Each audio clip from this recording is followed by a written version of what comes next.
Good evening and welcome to a matchup between Liquid Husband and MrDunlo in the All-Board Snow Swords Redux Swiss rounds. I'm Furious K and joining me is Spear Magic Helmet. These two are fairly strong runners and both have been in the community for quite some time. Liquid Husband has been a big part of the community as far as commentary goes, but is also a fairly competent runner in his own right. And MrDunlo most recently was in charge of our Swordless Battle Royale, so he has plenty of Swordless experience. Excellent. Hi, everybody. This is Spear Magic Helmet as Fury. Looking forward to this race. I believe we saw, I might have done commentary for Liquid Husband his previous run. I'm not as familiar with MrDunlo. Fury, what could you tell me about MrDunlo and his gameplay? Well, like I said, MrDunlo was in charge of the Battle Royale for the Swordless Battle Royale. So he ran a fairly similar event to this, except they didn't have the red candle set up just yet, as that was part of this. We did see a Armos grab. I think it's a red ring. Yeah, it's a red ring with level 2, 4, and 8. That'll give them a really good defense boost early on. It helped at this stage of exploration where they have more tools to do anything else, so that's pretty cool.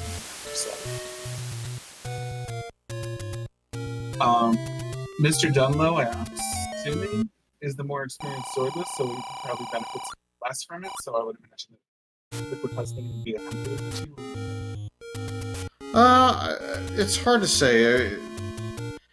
Liquid Husband, I think, if you asked him, he'd probably be more comfortable with the Sworded Seed. Mm-hmm. But I'm pretty sure he was in the last Swordless tournament we did. If I'm mistaken, I'm sure I'll get corrected here momentarily, but I don't know that either one of them is necessarily stronger or weaker at combat than the other. Maybe a slight edge to Dunlo just because he's had more recent experience with it, but I would not really say that it really is a big enough impact to kind of give somebody a strong enough lead or edge. Got a pretty small secret there at 3.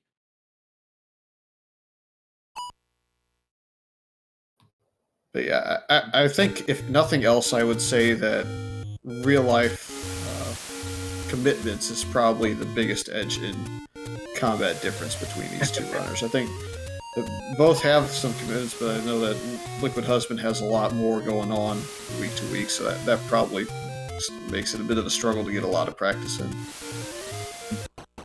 That makes a lot of sense. So we have 24 bombs. No, the arrows are a little bit more expensive, right? So I'm sure they're especially hurting with bombs from what we know about the secret so far. That's going to be a little bit rough on early exploration, especially since MrDunlo looks like he's kind of Death Mountain area. Liquid Husband looks like those heading up to level 5. I'm guessing after it gets. I was completely wrong about Death Mountain demos in 1. 99 for large secret, that's pretty much balanced. But Dunlo could get some bombs now if he comes across the shop, which will give him.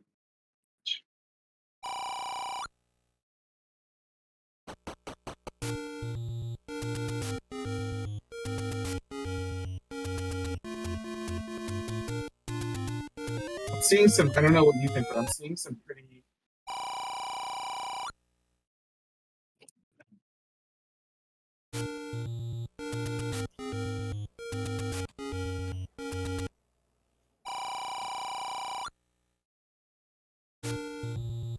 Now, it looks like it's going to be mostly overworld exploration for the meantime, at least, between these two runners. Is trying to solidify the red candle and even the blue candle at this point will go a long way in getting them a little bit closer to being able to combat their way through dungeons. You really hate to go into a dungeon with just bombs and no keys, and in Liquid Husband's case, just walking in with nothing to use is going to be a bit of a struggle, so...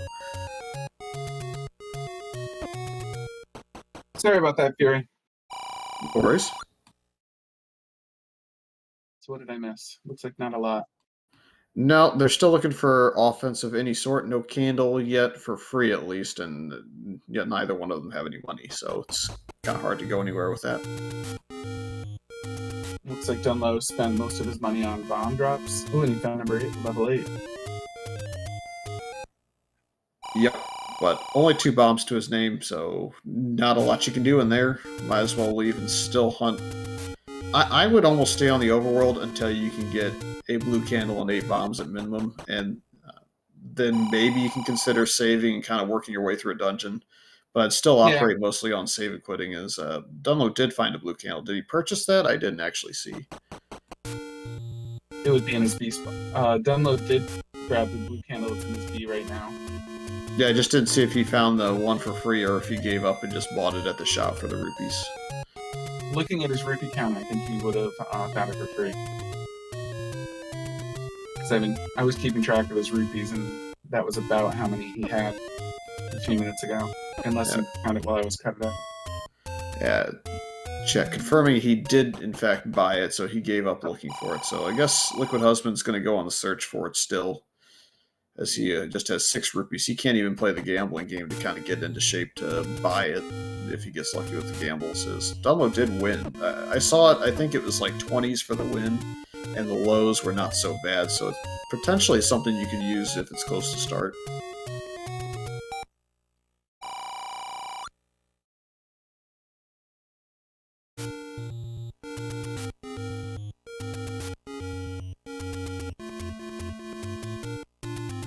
Dunlo found the second large secret there. So he's sitting pretty.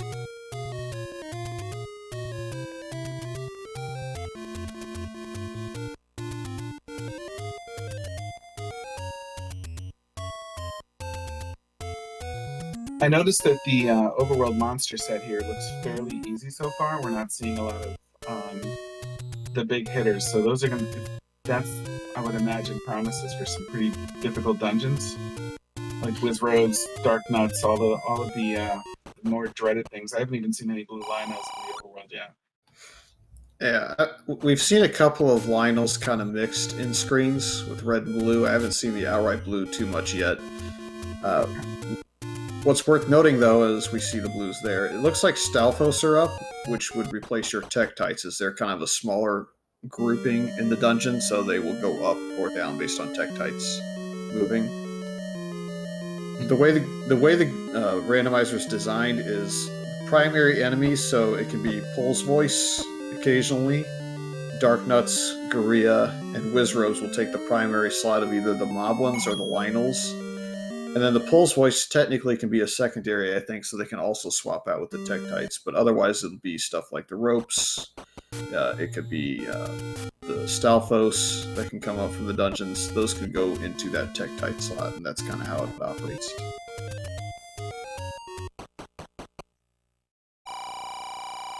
It's interesting. I didn't know that there was a way to determine what the dominant slot was before you jumped in and out of the room. That's news to me. Yeah, it's something that's not really apparent unless you're kind of playing what I think I'm probably 1,500 deep in races, so it's I played enough to kind of recognize exactly what's going on, and there's definitely some different groupings for the overworld swapping of enemies. So the only thing that really gets tricky, I think, is like Pole's Voice if they kind of get swapped up a group. But as noted by Dark Falls, our tracker, it's why you only really see 2 major enemies. And the major enemies, I mean Gorilla, Wizrobe, and Dark Nuts, as we may see an item in one here in a second. That's the nice. latter. Yeah, that's a nice item. But yeah, you'll only see 2 of those big 3. I include Pole's Voice just because sometimes you'll see a Dark Nut Wizrobe set in a dungeon. And if that happens, that usually means the 3rd enemy set has something like a Wizrobe, or not Wizrobe, Pole's Voice is its primary. There's a couple questions in chat about the sprite that Liquid Husband is using. He's using the Bo Jackson one from Tecmo Super Bowl, or Tecmo Bowls, excuse me, threw the super in there. But yeah, he likes using that sprite. It's pretty well known for it. Well, Bo knows randomizers. Mr. Dunlo tempted by the clock there for a second, but he hops out. Not that he could have continued to fight them anyway, but Yeah, looks like we got the Wizrobe set in one, so ideally we'll find the items we need in rooms that aren't filled with either blue Wizrobes or, in the case of Mr. Dunlo, blue Links.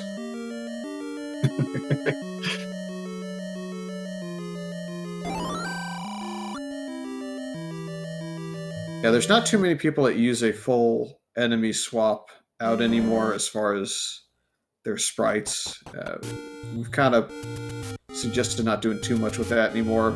I think Shaddy's one that uses Mario sprites, but they're pretty apparent as to what they are. And then I think there's a couple more. I think Cantaloupe Mew, when he's in tournaments, has his own. Same with Dragon Dark has his own. Cantaloupe doesn't have a full set, right? But he has like Troll Dongos and a couple others, I think, right? Yeah, he has a couple swapped out, but it's enough to where it can occasionally be confusing if you don't know what to expect. At least with Troll Dongo, like you've got a partial sprite there, so you can get the idea. Plus, how many different things are 2 sprites wide? Yeah, I think Sputosaurus might also have kind of a Pokemon-themed one going right now, if I remember correctly. But yeah, there's not too many that run with a full swap anymore.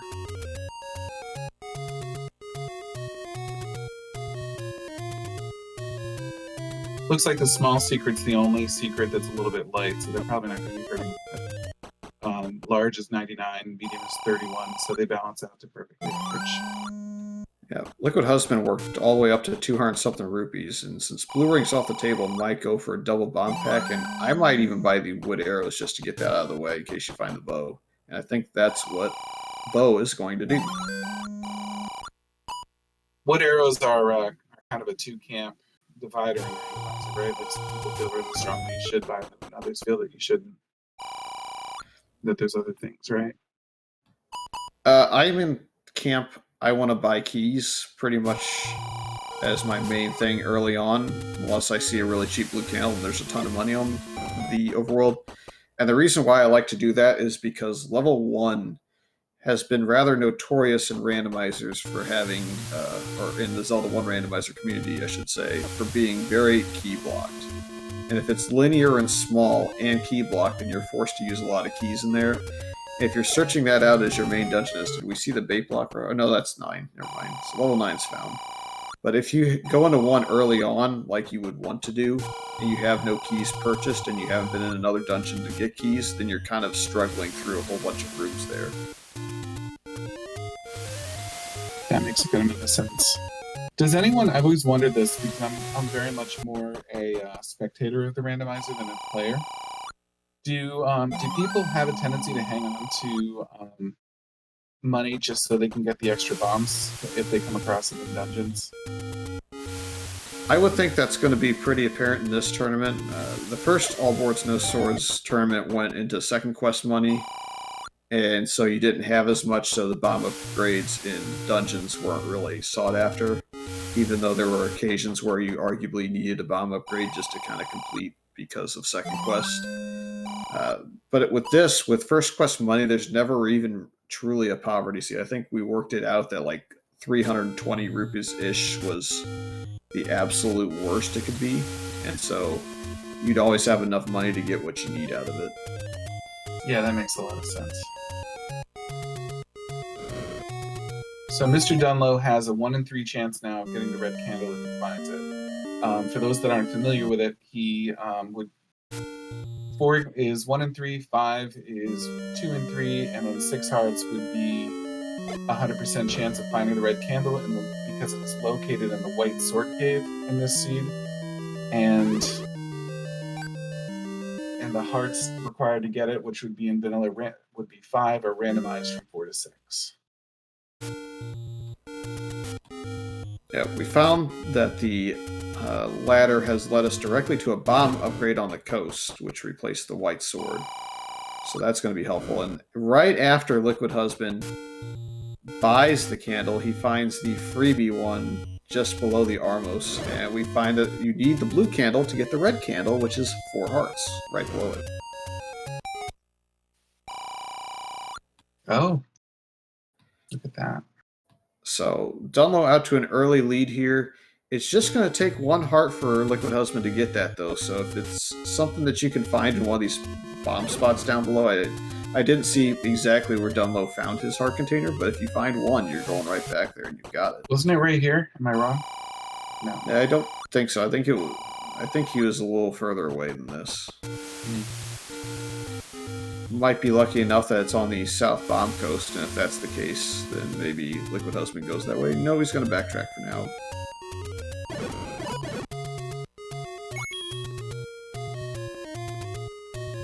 A +2 bomb sitting on the coast, unlike the ones you purchase in dungeons, just increases your bomb. Correct me if I'm wrong. It just increases your bomb limit. It doesn't give you a bomb refill. So not quite as worth going out of your way to get as something that would refill your bombs would be. It's still something that they're not going to balk at, but I imagine that it might be a skip for some of these players. So that's the way it worked up until the last update before this tournament. There was some issues that prevented the bomb upgrade from the white sword and magical sword from sometimes refilling you, but we got another item pick up here, I think, in level 3. Nope, segmented. Hey, that's fun.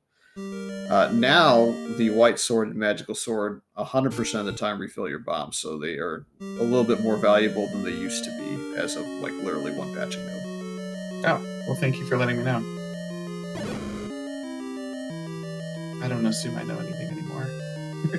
Well, you might know something and it might change within one patch, so it's just one of those things where you gotta figure out where the last patch was and what happened.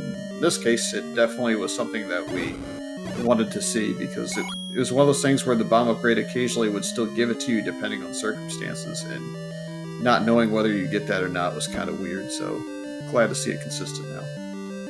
Yeah, that is nice. And it's nice for them in this race, because that's going to help out with Swordless especially. You know what's funny?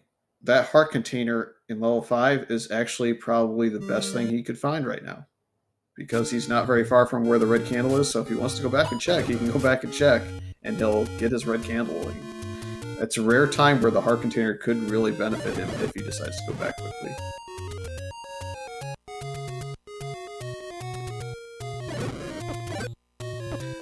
The other thing I would say that runners don't do often enough in this, and probably would benefit more from, is exactly what Liquid Husband just did. He found the item early in level 5, and he said, I'm not going to stick around here for too long. I'm going to go ahead and bail out of here, and I'm going to keep looking for more items, because if I have more items like the wand, the red candle, any key, ladder, bow, I have enough stuff that can get me through the dungeon at a speed that's way, way greater than I would clear it now.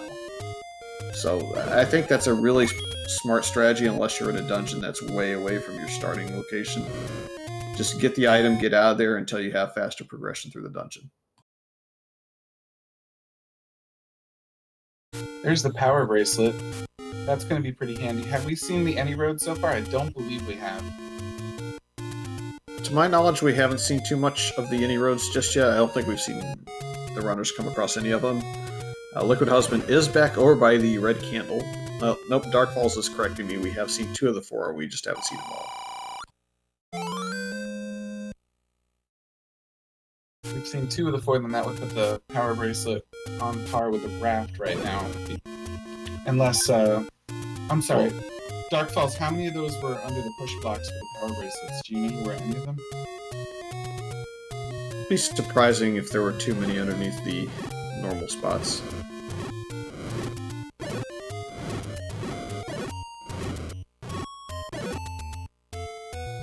We'll just point that out to balance out. That will open up 4 new spots then, provided that we haven't seen 1 through A. Oh, you can clip into power bracelet spots? No, I wouldn't think you. He means if you're once you If open you already them, found it, right? Yeah. Anyways, we saw the Any Road there taken by Dunlo, so I know where 2 of them are.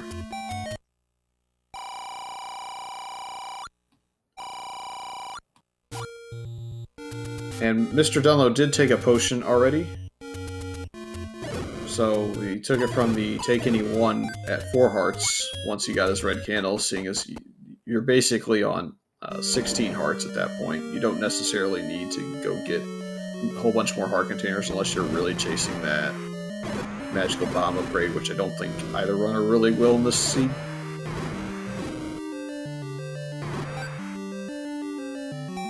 A lot of sense with a red ring kicker in there. Dunlo's sitting really well on gems right now. I'm thinking about the arrow if I needed it. I'd come across it. What were you gonna say?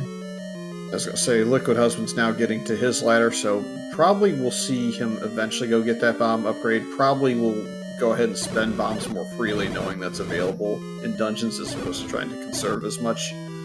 Because he'll get that one-off chance to refill at minimum before the end of the seed.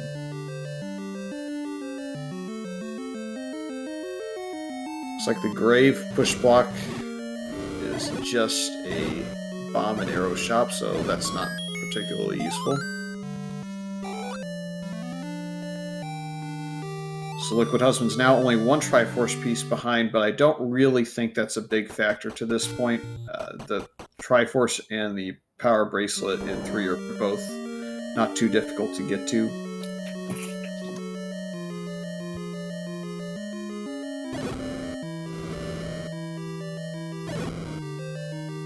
If you were them, at what point would you think about looking for 8? Would you fill it and complete pretty much all the other items before you did? Or would you be going in there earlier, given that it has 2 items? I really would prefer not to go into 8 if I didn't have to without the book in hand, just because you don't really have a good feel for where it's going to be, and 8 is one of those dungeons where the map logic doesn't have to be directly available right off the bat at start. It can be 1 or 2 bomb holes deep, or behind some keys and some other stuff. Liquid Husband's going to take the drop-in bombs knowing that the bomb upgrade's on the coast, and you hate dropping keys anyways. That's a pretty smart move. Got the recorder. Yep, so at this point, he's going to walk out of the dungeon maybe. I don't think there's really too much else for him to get in here, so walking out's fine. Now, Dunlo didn't get the recorder, so if we get a block with a recorder for recorder late being required, or help me with the big monster. What was the name? The Dig Dogger? Thank you so much. Yes, the Dig Dogger. If we don't get a Dig Dogger block and Recorder Lake isn't required, then it's not that big of a deal, but it is a nice way to travel around the overworld. So it's a pretty reasonable disadvantage that Dunlo didn't get it. I don't know when he's going to be planning on getting into one. So yeah. We'll just have to see if it's required or just an indicator. I would say that level 1's probably not the worst spot to go back to. So it might be a short-term inconvenience, but if he finds himself locked out of the dungeon here, as we'll find out momentarily as we hear the Pokemon Center theme, I think, then he'll go back there first, so it's only going to put him behind a little bit. In this case, it's just money of some sort. 3. That's pretty important. So, unless there's Dig Dogger blocks, Flute's not necessarily super important. I don't know that we've missed out on any of our dungeons we started with, so unless one has seen, I don't know that Liquid Husband's seen every dungeon that Dunlo's seen.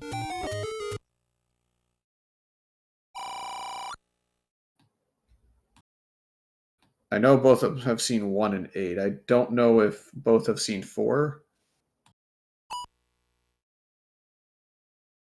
That's a pretty linear level 2.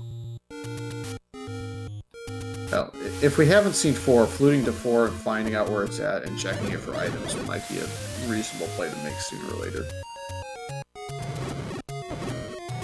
Hey, there's a Dig Dogger there. That could be fun. I'm not sure if we found a floor drop in that room already standing, or if it's going to be blocking something, but chances are pretty low it's blocking. I think Dunlo, I should say, not my tracker, is going to try and bomb the wall and bomb the darkness at the same time, trying to get 2 for the price of 1, and he did pull it off. And gets a bomb drop.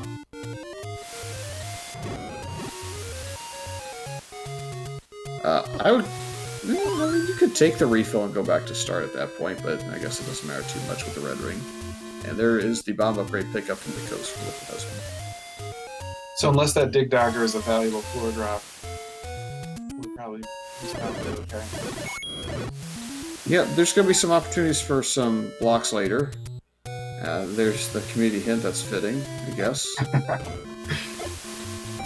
And this is not going to be a drop. So if he's not seen the item in 2, I think it's officially blocked unless it's all the way up in that little path upwards.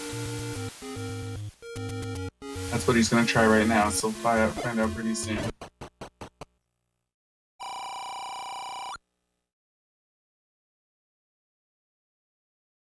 It'd be pretty significant, though, if that's silvers. So silvers and Bale out of 2. It's handy to have. Yep, handy, but I would think that it's probably the lowest of the go mode items priority-wise to find. You prefer to have your bow or your wand before you have that, just because they immediately give you offense, whereas the silvers will be nice when you find the bow, but you might not find it for a while. It saves you from purchasing the magic arrows, and when you do get the bow, you get the only thing in swordless that can hit us on the sword. Unless you're... yeah, the only thing.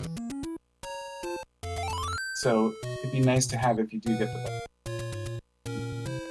Yeah, but as noted, important items can be in 9, so if the bow rolls to 9, it might be a while before Bo or Mr. Wizro find it. It's very fair.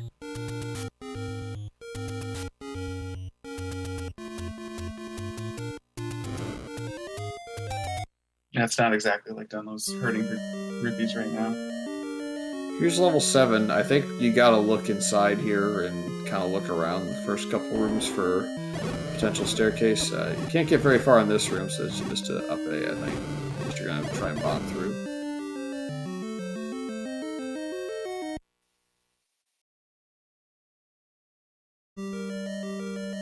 So we're just down to level 6 as far as dungeon knowledge goes. And we've not seen a lot of Death Mountain, and we haven't seen a lot of this enemy set until just now. Silly question, but if you had wanted to get through that room, and you fired yourself to death, took a death, and continued that way, it would make no difference, right? Monster sets would still... any damage you did... No, because you'd have to leave the room to take any credit for what you cleared out of there. Yep, he could have... now that we see the map, he could have tried to bomb to the right and see if he can escape through a bomb hole, but chose not to because he didn't have the map at that point. And this is like the least of... I would say this is my least favorite room in Swordless. He'll have 2 bombs to lose.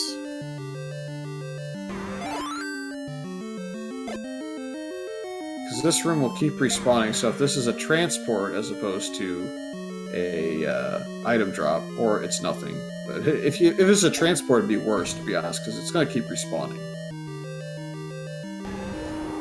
So as bad as that felt, probably, you can't kill the Alchemist without bombs either, so you're just going to burn it for fun.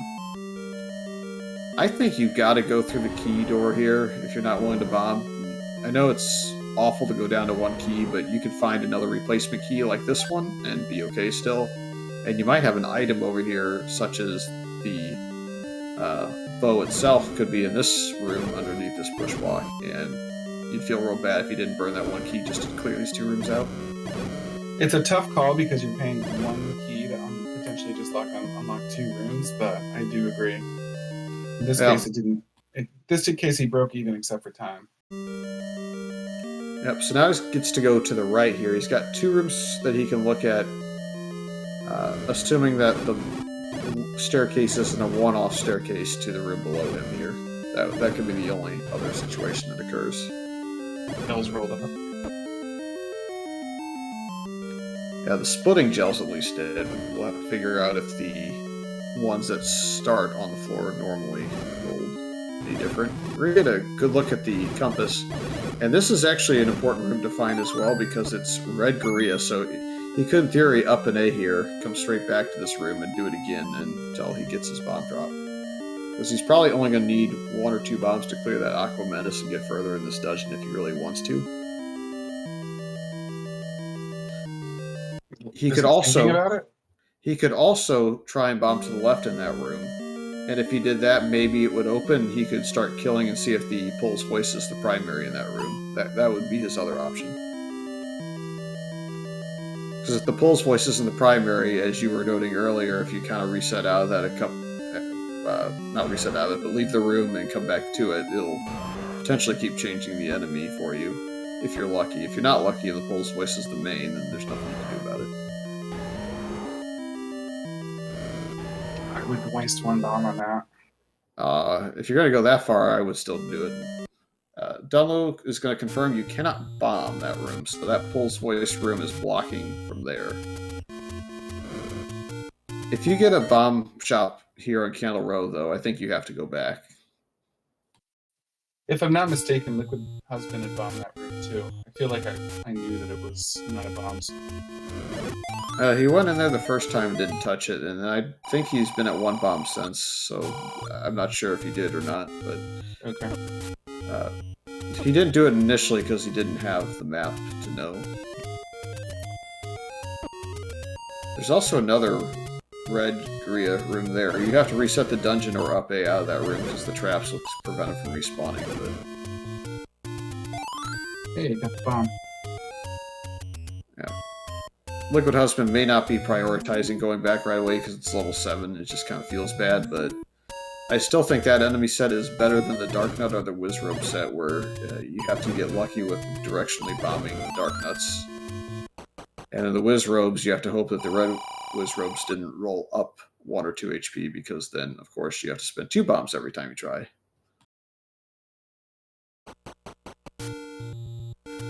Let's see if Dunlo decides to go ahead and bomb the Aqua Menace. Would you have done it with 2 bombs? Would you have used up your bomb set? I feel like I would have way more experienced. Awarded with a key. I would have 100% bombed, even with 1 bomb just to see, or counted my way into it. Immediate item is the book, so this would open up 8 for me personally now, because I know what I'm looking at. And this seats that the book counts as the Atlas, so Dunlo's just gotten the map for every dungeon. And fire on his wand if he gets it, unfortunately. One thing Fred's been really good at with this is rewriting the purpose of the items so that they all have, even the least relevant items, have a new value. And things that would normally become obsolete because of the randomizer. The hints, for example, being customizable. Not in this seed, this is community hints, but in other versions, make it really, really good for there being kind of no waste, even though it's a randomizer. I put a lot of respect for the way he's interpreted it. The book is one good example of that. Yeah, we saw the bomb upgrade. It is obtainable for Mr. Dunlo. He did not find the compass, which was, I think, in the room, kind of one off by itself underneath the 7 that you had to bomb into. So he's not going to know exactly where this Triforce is, and he's going to keep trying to conserve his resources by walking around key doors. He's also burnt himself there, I think, to reset so that he can get another... Well, it's going to be difficult with the bomb upgrade sitting there, affordable, but I thought maybe he's resetting his count to figure out his global. I was trying to figure out if that was a damage boost for speed. It seemed kind of silly, though. Yeah, my best guess is he was resetting himself thinking it was an old man there, but then realized the bomb upgrade's kind of in his way. Level 8's the same enemy set as level 7, so the single Dodonga room will not respawn, so you can go ahead and kill this and not have to worry about it ever again. So maybe this will be an item or a transport. And the bomb upgrade is 3, and that transport is nothing because the block didn't push.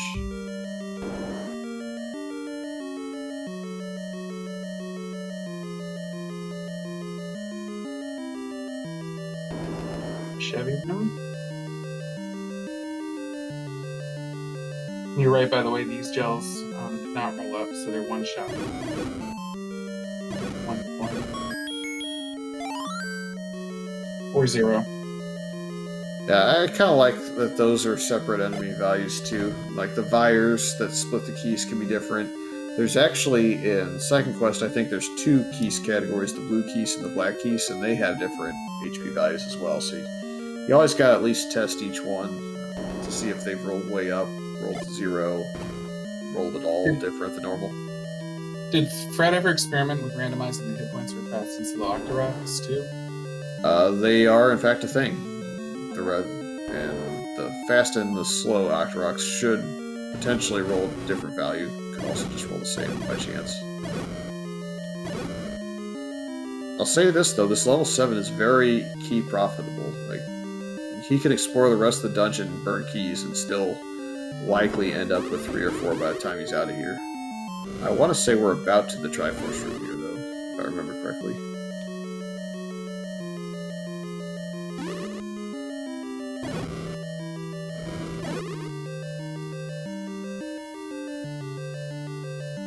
I think the next room over might have been it. Oof.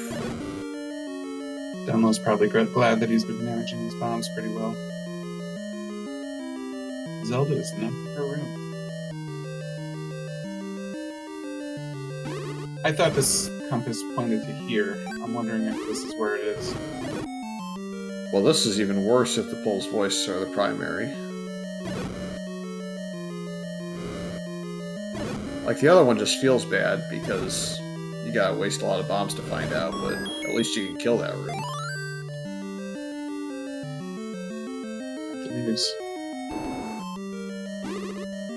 Oh, he lucked out. That's pretty lucky. I'm still pretty confident it's the triple Dodonga room. Yeah, I would agree with you now. And I think before you get away from that room, I think you have to go ahead and give it a shot. Why did he clear those 2 rooms out then? Just to find a key or something? Or looking for the item in that? No, he has the item, so was he just trolling for a key there? Probably, or another bomb drop to get back up again. It feels really awful to leave this room behind, though. Oh yeah, it's also worth noting he does not have the compass, so he's just trying to figure out where this is still. So he's going to keep on looking. But I would still make the case that it's... Ooh, that's a segment. I would still make the case you don't want to leave that one room behind. I would go back now before leaving it behind and feeling bad about it later. And that's what I think he's going to do. Nope, burning the key.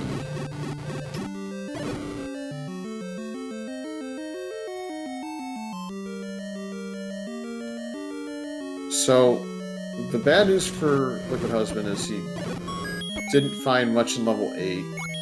The good news for Liquid Husband is he's going to be able to probably do this 7 a lot quicker, because he's going to find the book after he kills the Aqua Menace and move along.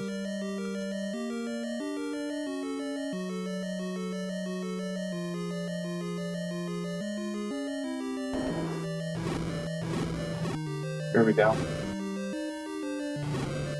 Yeah, he's going to be glad he cleared this room. Just hate to leave this behind. Yeah, this is some good piece of money.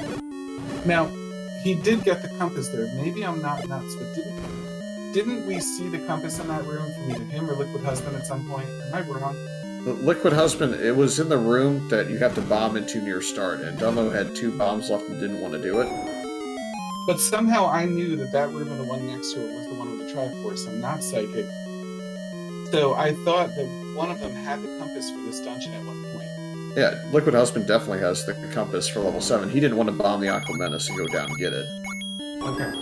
So Dunlo went that way. He tried to bomb to the right in the Pulse Voice room that's blocking your progress early on, instead of going to the room to the right, which is where the compass was. So he just ignored that room for a while, and ended up not going into it at all because he ended up getting the Triforce by just looking around and bombing the Dodongos in the end.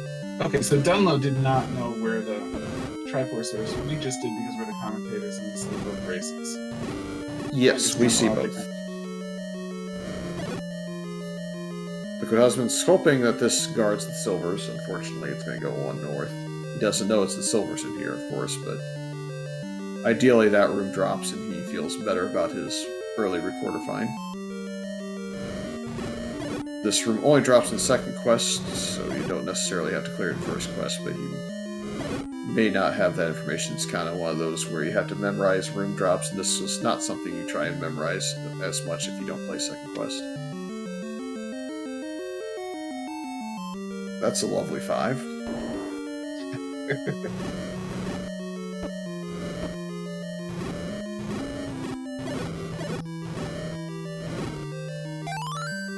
Double bomb drop, that's handy. Yeah, so Liquid Husband's not going to make up any ground in this 2. He doesn't need to make up a lot of time. I'd just say that he's maybe 2 or 3 minutes behind until he gets back into 7, and if with the compass and all, he'll make up the ground there. So, essentially even still.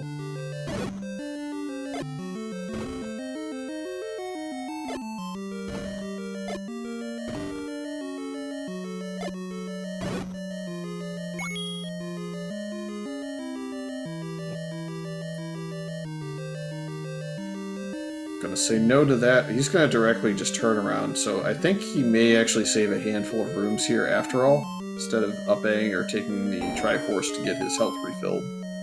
He's just gonna walk it back, and I think the silvers are just standing free on the floor without a kill up here.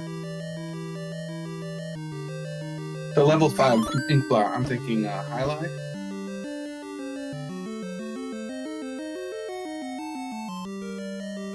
Yeah, I got nothing. Just that's ugly for 5, pretty much. Meteor about to land in a forest, maybe. I saw highlight. Yeah. Tracker sees a moon on the right side of it. Not sure what's in the left. It's definitely not man the moon situation, but it's yeah. Crescent moon's fair enough. Liquid Husband's gonna take the health refill for free, because why not?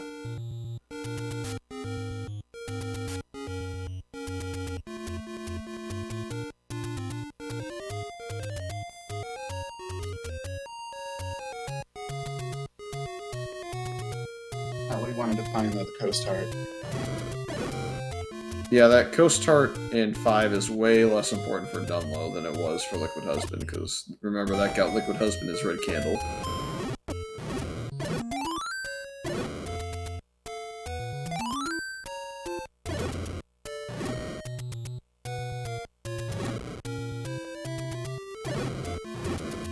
If I was Dunlo, though, I would have rather seen literally any item than the Coast Heart at that point. Even a boomerang would have almost been more tempting.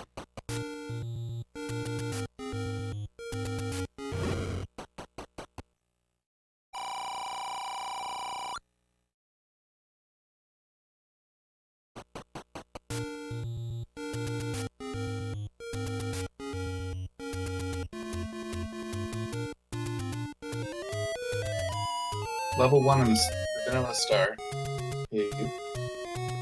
Yeah, so Dunlo's coming back here because he wants to solve what the second item in here is, and it's just... It's too potentially easy to get to. There is a way potentially around this. Oh, he's going to save instead. Interesting. Oh, I know what he's doing. This is fair. Or I thought I did. I thought he was going to flute back to 1 after saving, see what the item is, and then if it's any use, he was going to just bail. That's what I thought he was setting up. Turns out I have no idea where he's going to go next.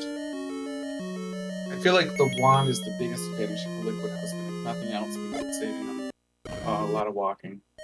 Oh, he can't flute back here. I'm a fool. He has no flute. It's in 1. Oh, in any event, he's going to 4. See, I don't remember everything either. Look at me go. Don't worry. I'm sure I'll do something to make you look really good in a couple seconds. Well, if you dug level 1 after the reset, you'd have his flute. And he probably wouldn't reset out of it. So there. Okay, Dad.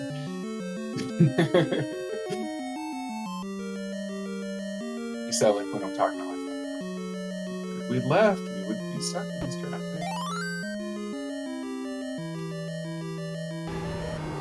Speaking of stuck in traffic, we're stuck with this dark nut, which is not fun. All these shutter doors blocking us in.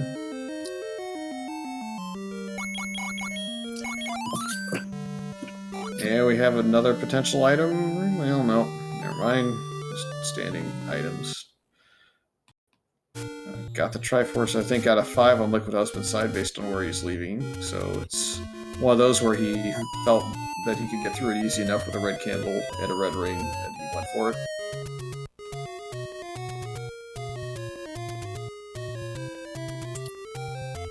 Level 4 is definitely a terrier. So he's going to have to waste a lot of bombs if he comes through this room a lot.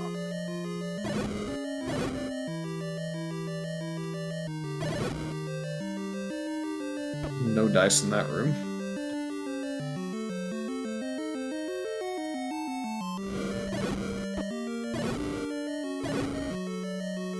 Let's try Force Scott. Yeah, Triforce we already had, but since you're going to leave that area, you can just take the free health refill and continue. Even at the cost of resetting the enemies, I guess, right? Because when you come out in, you'd be resetting. He's just going to bomb down and...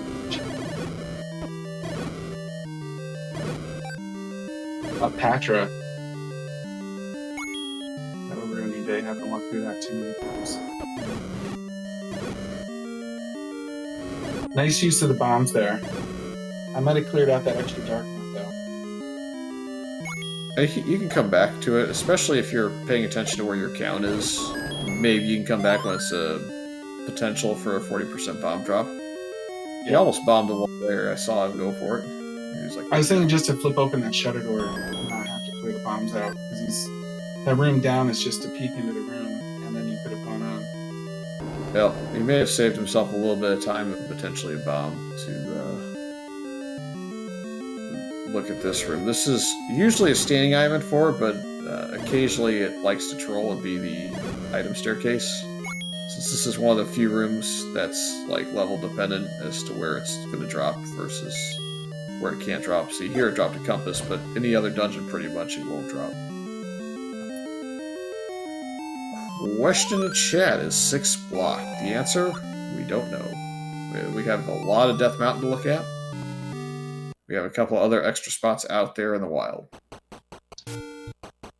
So that Patra could be guarding an item, correct? To be honest, I was looking at the other screen, so I didn't see exactly what the room formation was. It was a Patra in a room with a single block in the middle. Oh, this blue dark nut room. That blue dark nut room is 100% it, and he's got to go force a bomb somewhere.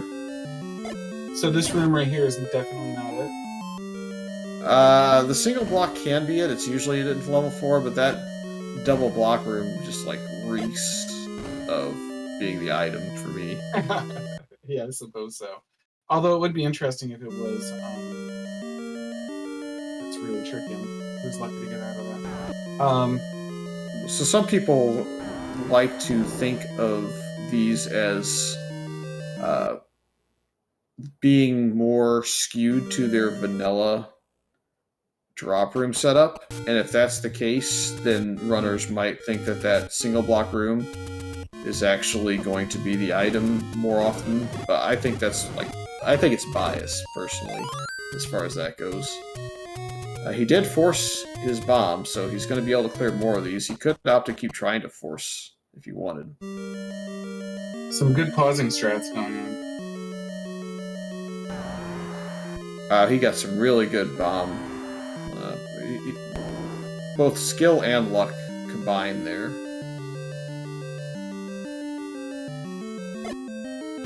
And this is going to be another force now that he's got it down to a single one. That's clever.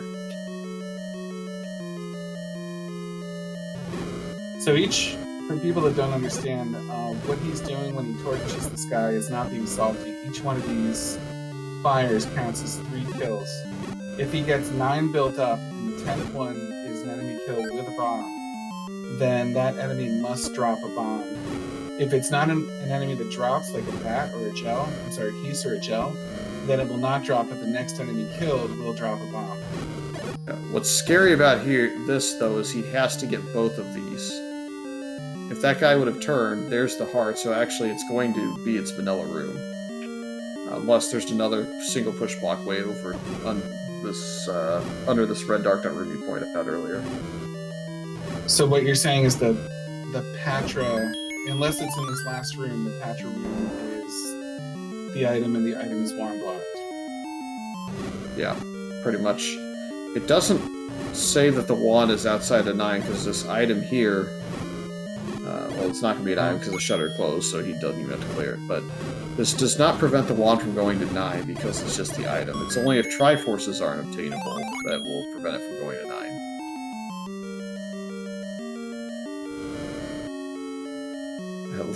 Liquid Husband's looking at this room like, I feel like this is necessary.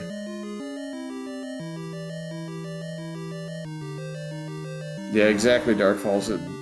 So the way that this tournament works, for those wondering, is if you have any items in your inventory at the start of the seed that you've been given to by the flag set, or any Triforces, those are all on one tab, and those do not affect logic at all. So the fact that we got Triforces 2, 4, and 8, if those Triforces are wand blocked, that still means the wand's outside 9 because that logic wasn't considered.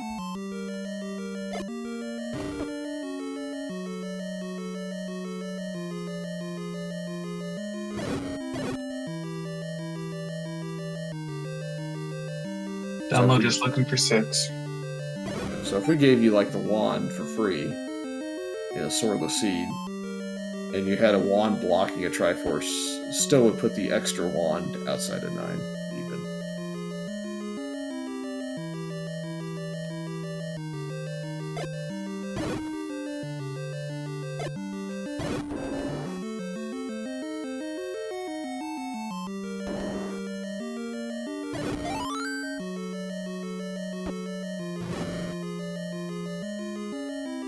Still running after that fairy.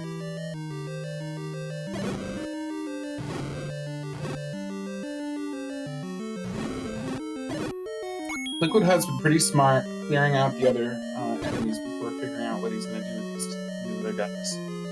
He's got to make pretty. He can miss one bomb if he's hitting them both at a time. Otherwise, he's got to reset, and he's lost his entire bomb investment. He's pulled it off once, so now he could kill them 1-on-1 if he needed to, which is what he would have had to do if he had done it. But now he's having a rage quit. Not a rage quit, but I felt his pain as he stood there.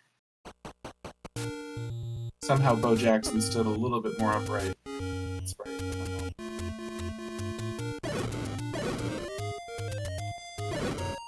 At this point, I think you just give up on 4 for the time being. It's just not going to pay off enough of the time. And you've got all of 8 still to look at, potentially, and level 6 to go potentially find. Dunlo gets kind of lucky that Octorok didn't get far enough away, so he got his Bound Force again.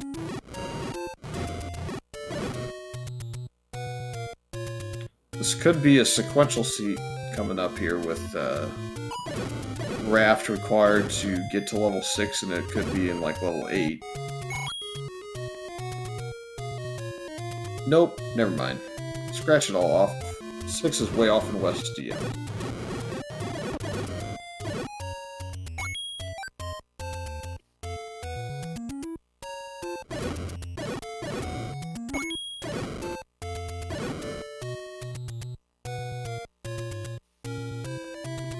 So level 6 is another one of those dungeons that gets a really bad rap in Randomizer because of how big it is for a single item. But I love going into 6 right off the bat in the seed because of how often it is that you can get a huge block of rooms available right off the bat. And if you can get to those rooms, if there's not like one key door blocking off the entire entryway, then you can suddenly find your way into 3 or 4 keys. And even if you don't stick around much longer and just leave the dungeon with 3 or 4 keys, it can open up the seed for you a lot more than perhaps avoiding it at first glance. So you don't mind early in the game using bombs where there might not be a bombable spot? And just taking the chance? I would rather take chances in 6 looking for items. and or keys at least on the floor for free or that sort of thing, rather than just bailing out. I've seen a lot of runners, I guess, so far just bail out of level 6 because it's huge and they don't want to deal with it right away. They'd rather go to a smaller dungeon. This is going to be a block clip for Dunlo. It's a good idea. I don't know that I like that specific block, but I think it's they was definitely rushing at him and he just got the one. Yeah. Yeah.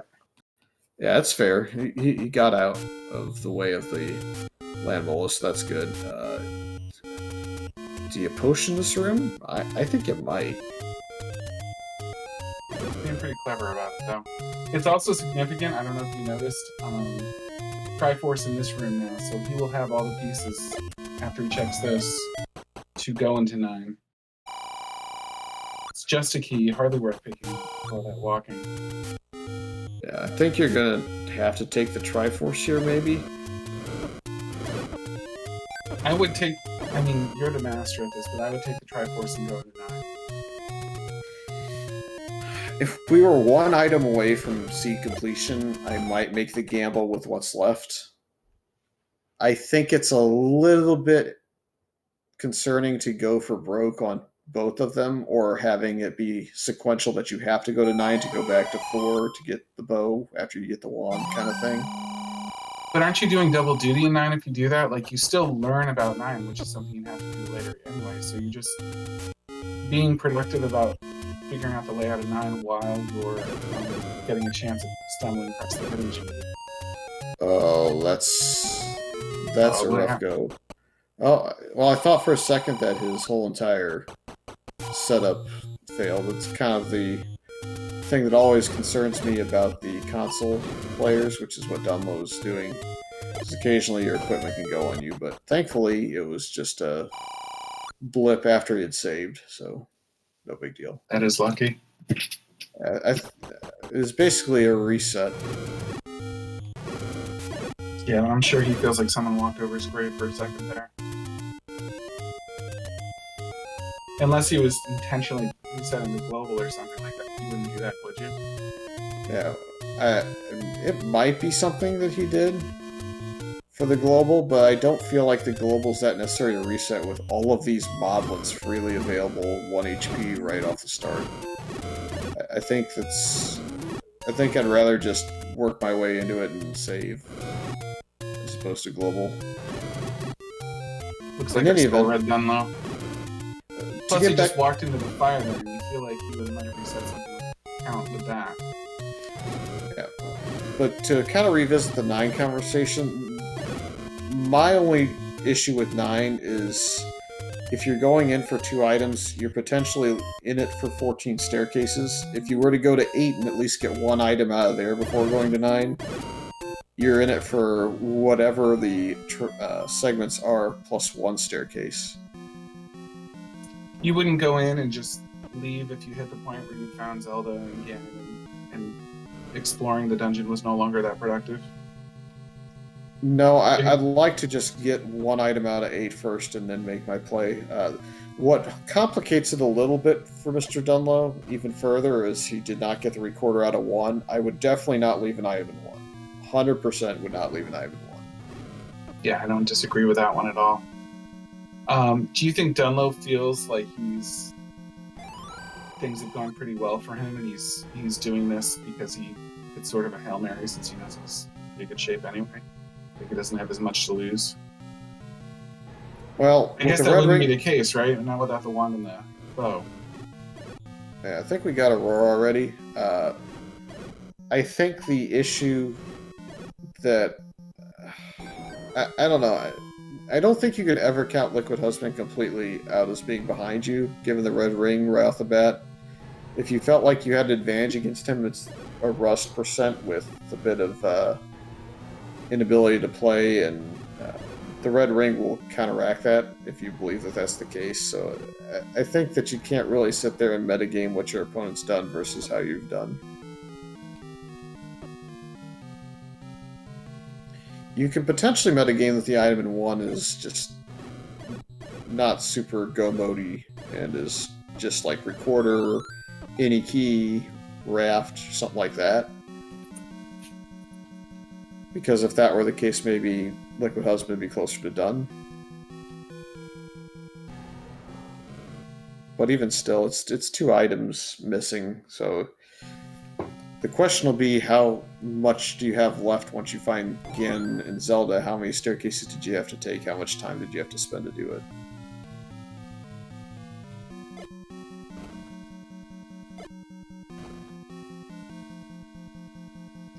Oh, again, she said the same thing I said earlier. We'll just catch you in the chat.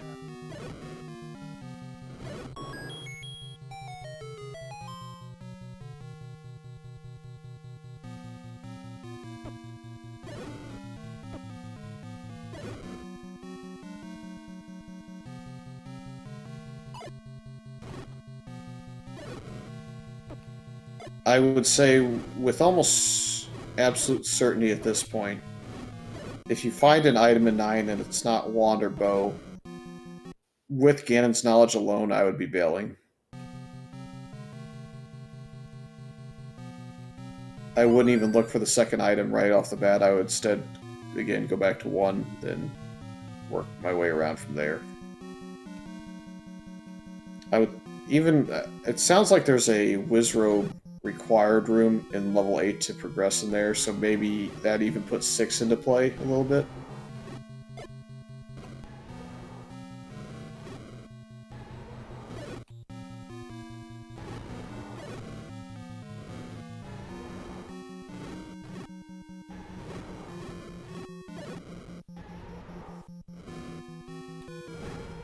Chat noting that he bombed that wall because he was trying to secure his path again, so that's why that room is open but not explored.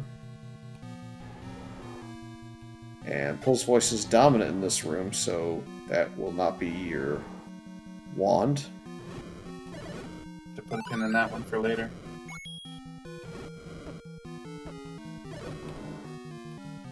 And Zelda's not right below Ganon's room. We do have a ruby box. I guess it could be the wand since you could get the bow somewhere. I'm still thinking the bow's in 4 underneath the wand. Just because I want it.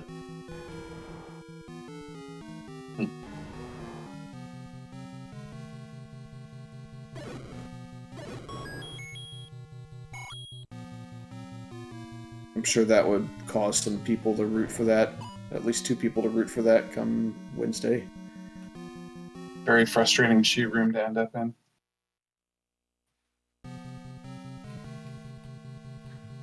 And there's a lot of rooms kind of blocked off by potential bow or wand combat here. We're not out of rooms to look at, but it's still a little bit of a concerning situation developing. Here's another one.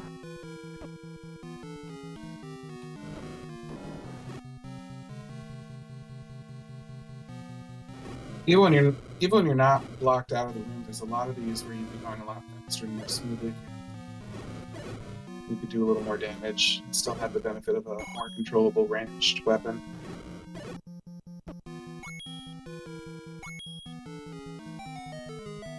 Well, Liquid Husband gets iframed through the wall master there. A little bit of good fortune. The blue Wizrobe is the dominant enemy in here, but it's just 1, so it's not too awful with full bomb compliments and red ring, and it is your Triforce, so it's good to find. He did find his power bracelet out of there, so 3 is completely done. As you said, not too big of a deal.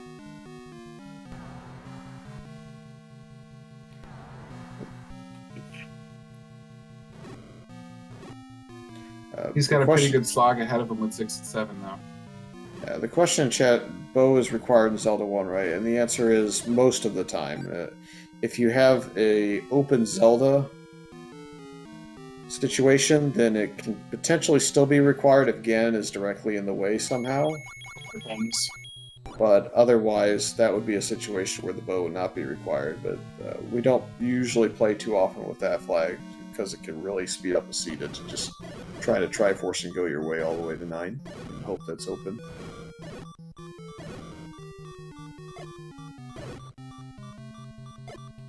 Another nice force by Dunlo.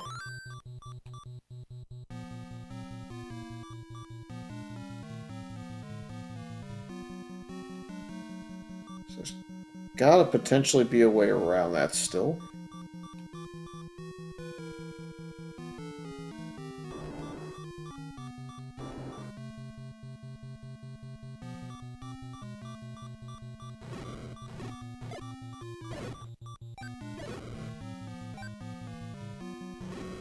Both sides doing pretty well for keys right now. Liquid Husband was having a little trouble a little while ago with like 1 or 2. But I think their key troubles are over for this. The magic key is pretty obsolete. Fitting you say that. Maybe I am psychic. He's going to stick it out. There aren't too many rooms left in this 9 that you can kind of look at right now and try and figure out if that's a wand or bow. I think I would skip trying to clear this room out since it looks like there's a lot of Pole's voice in there. You could maybe look to see if it's a similar situation to a room in level 7. Yeah, it's not going to be a passage room anyway. You've got a way up there.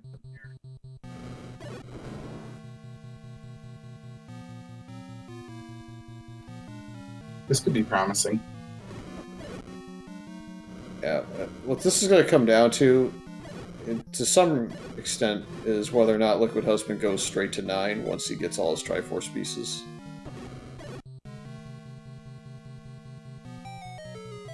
Because even if there's one big item in here, which we have the bow, so that's helpful. Right. But even if there's one big item in here, if he finds the wand, say, if he digs the 6, let's say, and it happens to be the wand, he's going to go through 9 a ton quicker. Like, a ton quicker. And he might find extra staircases that kind of take him off the path, of course, but he might also find staircases that go directly there via the Patras that are guarding things. On the other hand, Dunlo's full 2 dungeons ahead of him, just about, or a dungeon and a half, and all he needs is the wand. Yeah, well, 6, if he takes the Triforce here, is going to be like another 30 seconds. And Liquid Husband also knows where the Triforce is in 7, and will find the book immediately. So he could be in 9 if he wanted to in about 4 minutes. And Dunlo's got to make this play. He's going to look up here first. He can go get bugged for his any key, so we ought to do that too pretty soon.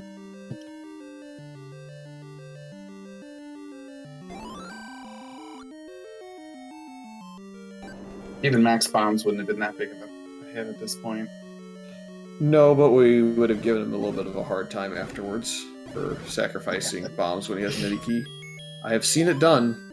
It's by the same person both times. I'm not going to call them out since they're not involved in this race, but I've seen it happen.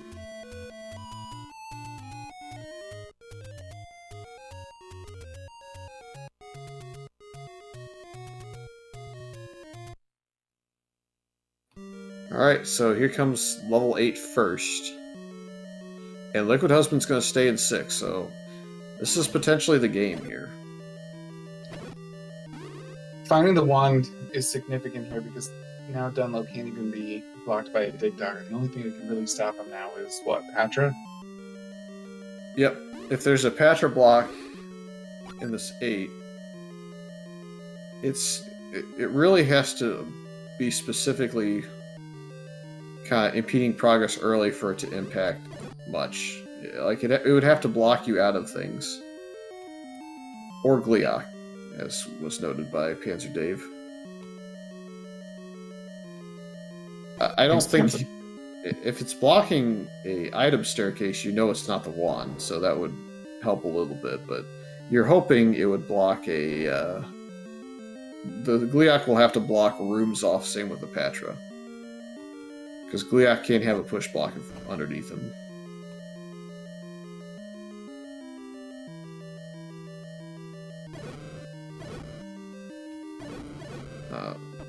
The important knowledge for Dunlo is he's never going to have to go to 4 again. There is a world in which Liquid Husband takes a wand and goes back to level 4 to look for the bow there. I would argue that would be the correct play to make logically.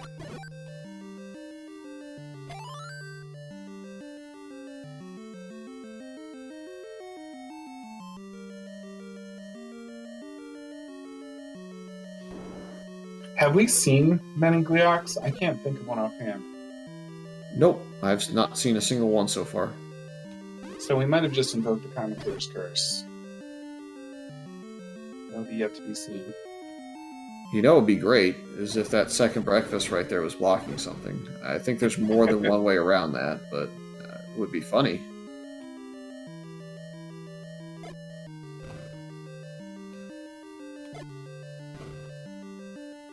Alright, we have a potential item staircase here. We have two of them. In fact, Wand is in 6, Raft is in 8. Oh man, so now we have a race. We do.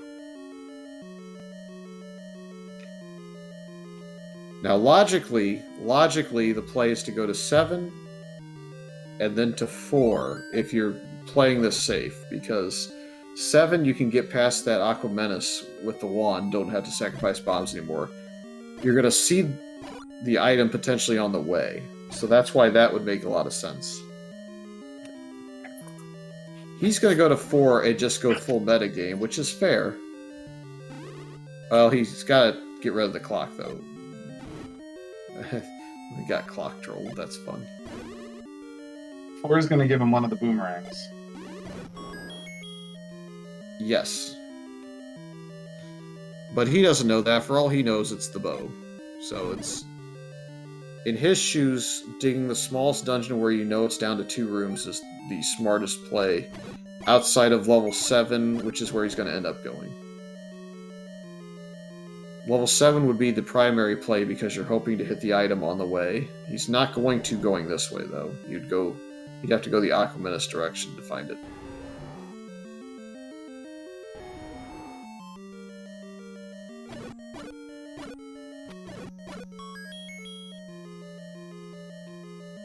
I would think that Liquid Husband's probably going to go 9 before 8, but might go 4 before 9.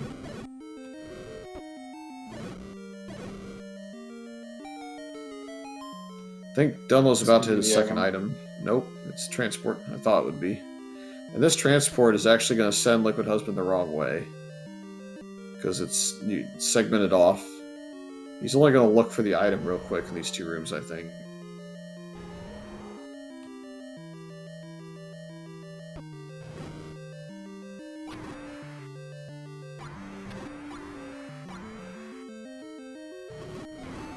Did I hear a roar from Dunlo's audio? What was that I heard? Was that an Aqua Menace or was that a Gleok? Well, in any event, it's a boomerang here, so Magic Boomerang is in level 4. And that completes the item list. Oh, it was a Troll Dorm. That's fair.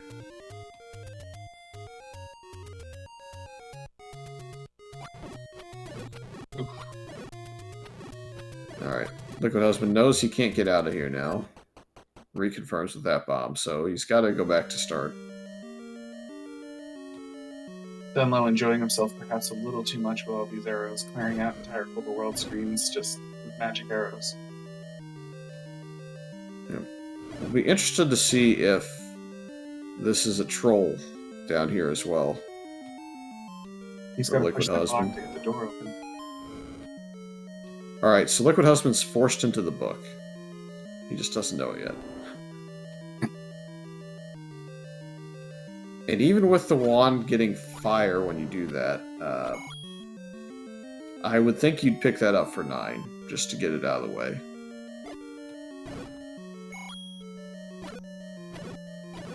I mean, in a way, he needs it. If he's going to have a chance to catch up, he needs to know where he can bomb it. Yeah, we'll see if Dunlo goes south or east here. I think east was the way to go. This looks like that's what it's going to do since it has the open doors. Theory, the 9 that we saw, that's, correct me if I'm wrong, but that's slightly smaller than 9 that could be, right? Like, it could have been another 10 rooms or so. 9 after the update can be anywhere from like 40-ish rooms at minimum, since 7 and 8 both have to be smaller than it, all the way up to a full 64. It's just less likely that it could be all the way up to 64 now than it used to be. So what you see today is probably very nearly the smallest that it could be. Yeah, it seemed on the small side, so when Liquid Husband has the book, I mean, it seems like it would give him some pretty good information when he walked in there. Not that it's worth it, but he gets to it. It's at least not a complete waste of his time like a boomerang would be.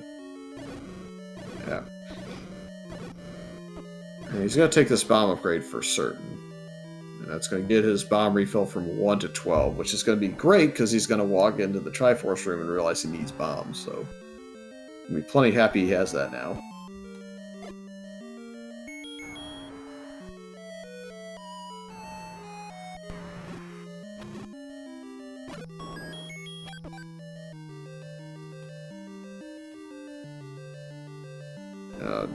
Liquid Husband's going to clear this and hope it's a key, I think. And then he's going to go south and just burn the key, which is the right play. So this is actually going to come down mostly, I would say, to how long it takes Liquid Husband to get into 9. Because he's got a good chance to get into 9 before or right equal Dunlo. And Dunlo's going to have Ganon down, but all it takes is a right order through a staircase for Liquid Husband to be potentially in the position to steal this.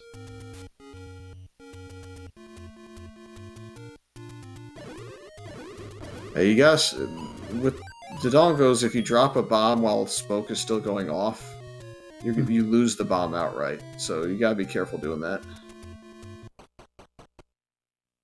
Just being a little free and easy with those bomb packs puts him in a tight spot with no bombs coming in potentially 9, depending on where he heads next. Either way, he's got exploration to do, and he's going to want them. He can afford just 1 pack, I believe, with that much money. Or no, he can afford 2, right? No problem. I think it was 28, so he can get 2 and be 15 or so rupees away from being out. Yeah. So Dunlo's going to have instant Ganon. I don't think we've seen Zelda, although in theory she probably isn't too far away. We've seen so much of this 9 already.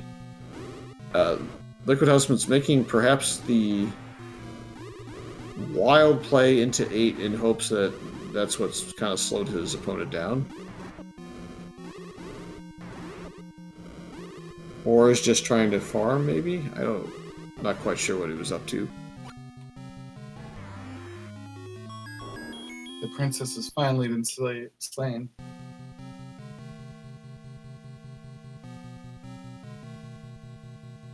I don't think you ever pick 8 unless you are like full metagaming that Dunlo would have beaten you already. He's going to go into 4. This is a much safer play to make. Still with 0 bombs. Yes, but there are red dark nuts on your path here that you can go ahead and kill real quick. Alright, we know our count's 4 based on that clock, so we know we're nowhere near bomb count. You have to kill both of these Gibdos, and the second one will drop 1. If you get the 40% chance. You cannot kill a Tektite in the process. Didn't get it. Now he's at 8, so he needs to kill 2 more enemies before the next bomb dropper will go. He's got a good room for that, though.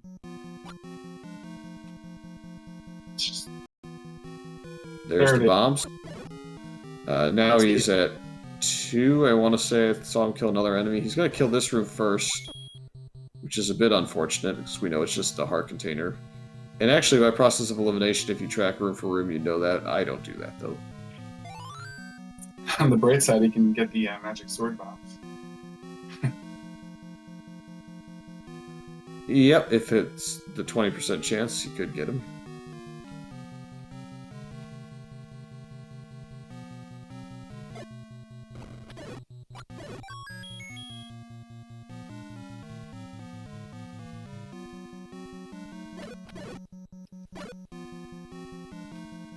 Right, so now he knows it's the Patra for sure.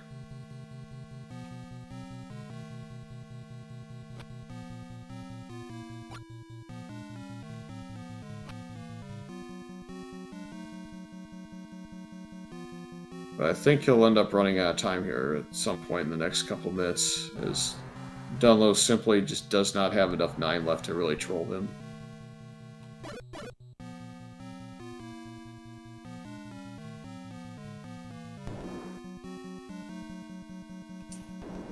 Magic Boomerang and Zelda found at the same time, in fact. Alright, let's get your G's up for Dunlo. 119.27 on the time.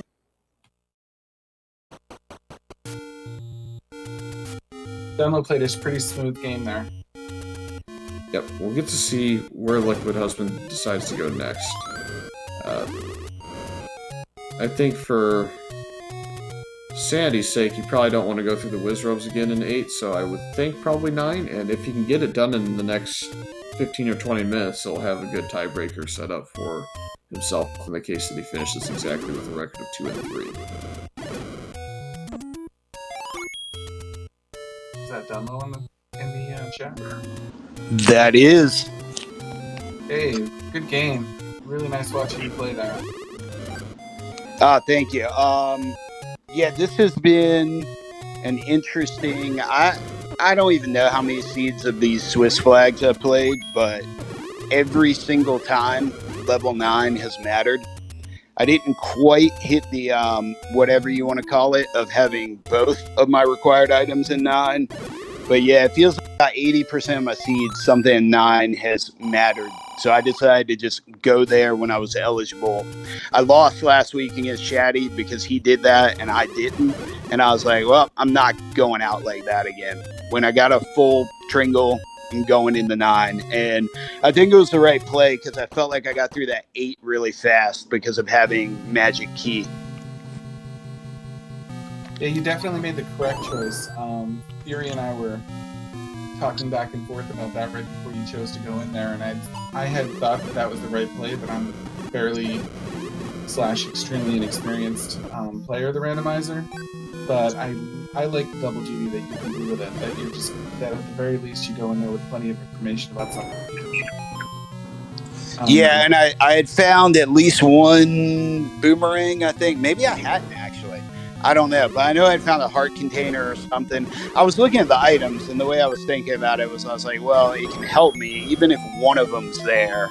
And then Magic Key was there, too. So I was just, killing buyers and stuff in level 8. I might have bailed if it were like a Wizrobe level 9, but level 9 was pretty friendly. And yeah, I knew my options after I left 9. I had 2 items in 8. Wasted a bunch of time in 4 early to confirm that the item was Patra blocked, which I hate wasting time in a level where I already have the Triforce, but when it's 4, I'm like, whatever. So, I don't know. I felt like I solved the puzzle, and yeah, it went okay tonight. Yeah, enemy sets seemed pretty kind in this. I didn't see any Gleox that I remember. I'm not sure if I remember seeing a Goma, even. I don't think there are a lot of big blocks to stop you with items and things like that. I don't remember. Do you remember a Dig Dogger block even, Fury? No, there was one potential troll in level 2 with the Dig Dogger, and you could get trolled in level 6 in a one-off room. I think Dunlo got that treatment up in the northeast corner of it. Yeah, Patra seemed like the only thing in the way, and there wasn't even really any especially unfortunate overworld enemies that I thought came across either. It seemed like even the overworld was not as bad as usual to traverse, so that was fortunate. It's just the items were not very often the least convenient possible place. Yeah. I was just gonna say what was the one that was interesting was level 7, where the Triforce was the stupid triple Dodongo room.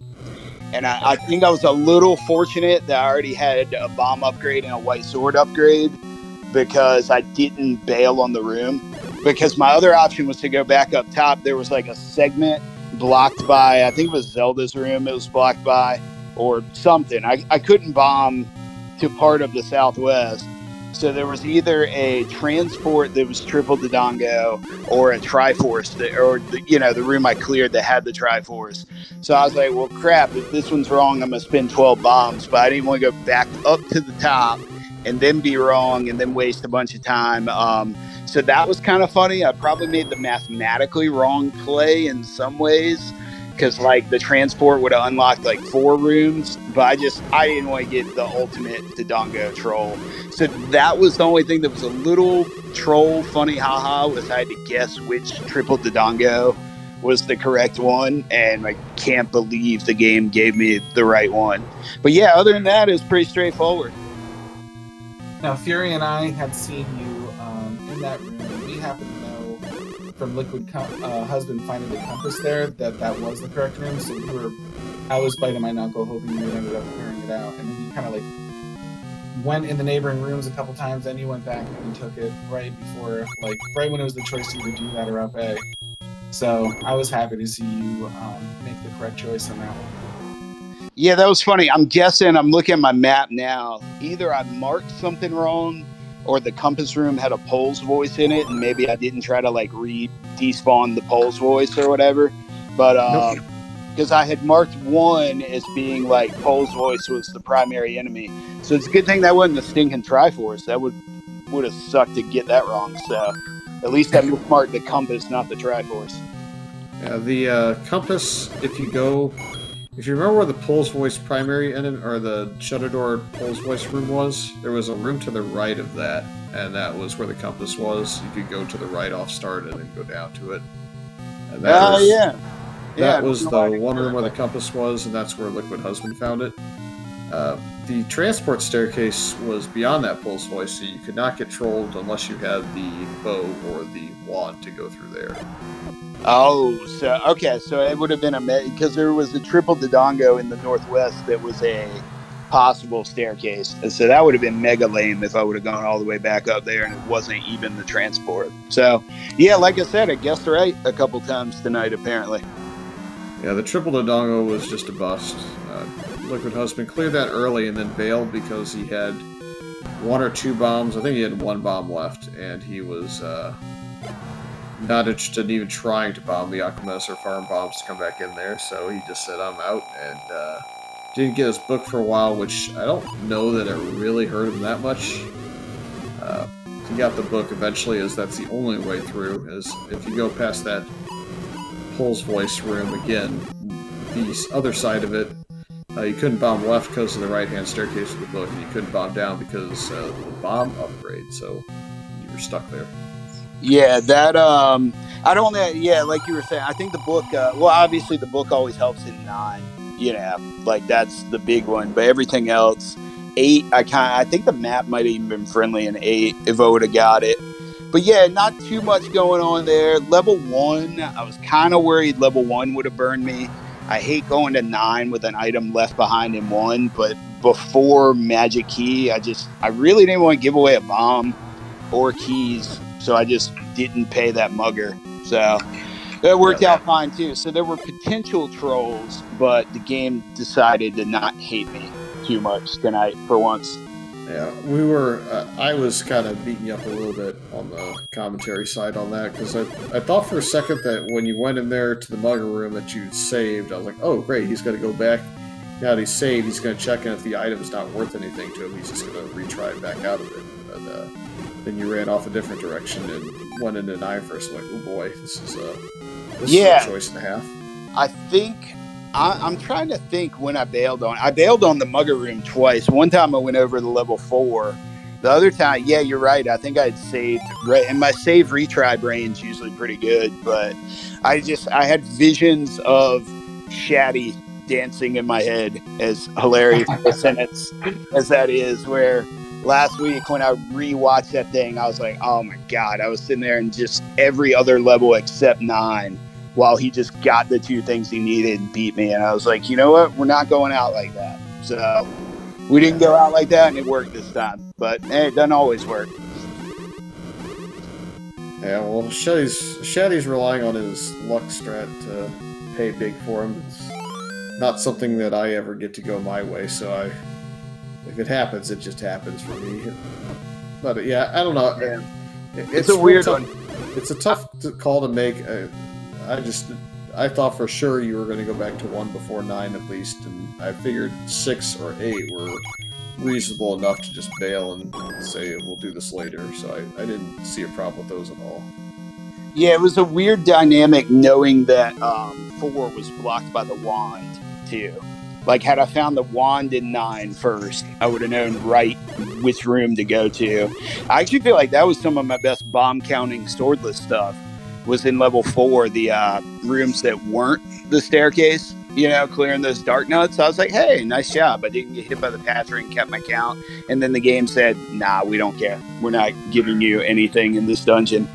But yeah, that's what's always it's weird doing math on the fly, and it's fun. But yeah, I'm gonna get the heck out of here. I just saw my baby monitor going off. I got a sick 2-year-old in the wife's bed, so I probably should stop sitting at the Nintendo. I'm gonna put y'all on the phone though while I rock the kid, watch husband finish this thing out. So Right. yeah, thank you, commentators, restreamers, Fury, for organizing the whole shebang and getting. I think we got like 100% coverage so far on the matches. So I'm watching all of them. I'm having fun in the tournament and appreciate the work everybody's putting in. Thank you. Thanks for coming by. Nice Yeah, to meet take you. care. Yeah. So Liquid Husband's not too far away. I think 1 room away, in fact, from this boat at this point. So I don't think he'll be too much longer now. I think he's going to exhale hard when he finally finds this. Yeah, he's going to be thankful it's about to be over at least. Yeah. Yeah. Now, And does he since- know all the other pieces of the puzzle? Have you been paying close enough attention? When I was talking to Dunlo, I didn't. Sorry. The roar is pretty much right off the bat, so he heard that. May not have the exact bomb hole or key door that he needs to go through for it, but he knows the exact room location at this point, so he's got enough resources to do it. And he was in the room to the left of Zelda and has the compass, so that's a easy enough find for him as well. I believe he also has a potion left. I believe I saw him get one, so it's pretty much done and dusted for Ganon as well. As I watch him take this fight on, it's been a pretty deathless run too. I mean, I know that's a red ring run, but do you remember any deaths? I think everybody. I don't think there was any deaths, was there? I don't remember seeing any. If there was, it was way back on like 3 or 4 hearts, maybe in a Wizrobe room. But, yeah, some very competent combat overall, or at least they had all the resources they needed to get through this. So that's kind of nice to see. Gotta be careful with the Deathless count for another minute or 2, though, as we are on beeping strats, so it's a little bit concerning. He's got a potion, doesn't he? I know he used one a little while ago. Yeah, he has one if he wants one. He's gonna go up into the shoot room and be sad again, I think. Might just up A from this, though. Or he's gonna get health, so he probably will not die here anymore.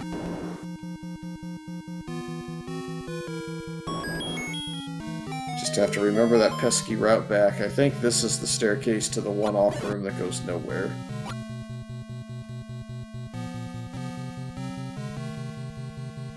It eliminates one thing that he needed to know. Yeah, he's gotten trolled by that room 2 or 3 times now, because I think he's gone back into it twice after knowing it. If you're racing in one of these, it gets to be very intense pressure-wise, so easy to make that mistake. I would imagine that if you do these races enough, too, you jumble them a little bit in your head if there's some similar maps and things like that.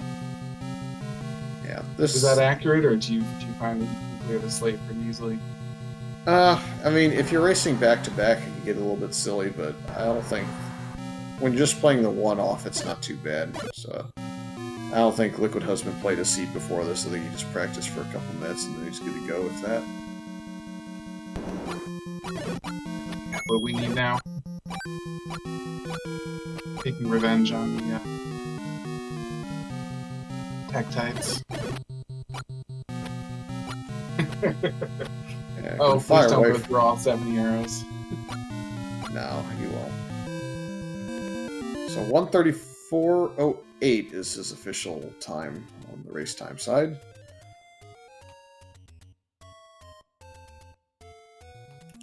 Which is roughly just under 15 minutes difference, so there's a little bit there for him as far Sam, as the tiebreaker goes. I was hoping you'd use one more, Sam. So we'll get the cam scroll as we wait for him to jump up into the booth. And we're joined by Liquid Husband. GG's. Hey, I assume Mr. Dunlo had to go ahead and cut out, but props to him for his performance. Yeah, he's watching on his phone while having the baby in one arm. I can relate to that. It was interesting. I feel like he and I are fated to meet up at all times in week 3 of Swiss, as the overmatched, underrated 0-2 matchup every single time. But it was an interesting pairing because he and I have some parallels.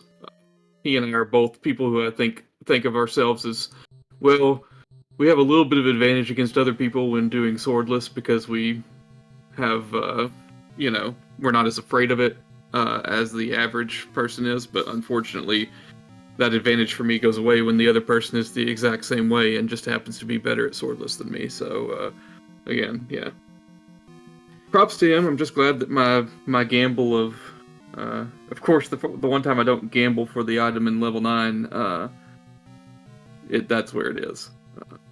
Not that my dig of level 4 took 12 minutes, but... On the other hand, you went into 6 with the wand, which Dunlo did not do, and that probably saved you a lot. You also dug 1 all the way through and got the whistle, which saved you a little time. So you had some good... I was proud. I was pleased with that move because once I got the ladder, I was fine with giving up a 1 bomb capacity, knowing that I was going to get 2 back on the coast.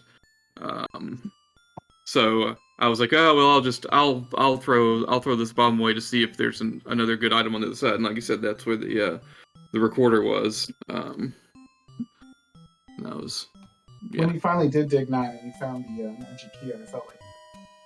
I knew that's exactly what I was going to find at that point because I had 8 keys or however many, so I was like, well, I know what the first item I'm finding here is, but yeah.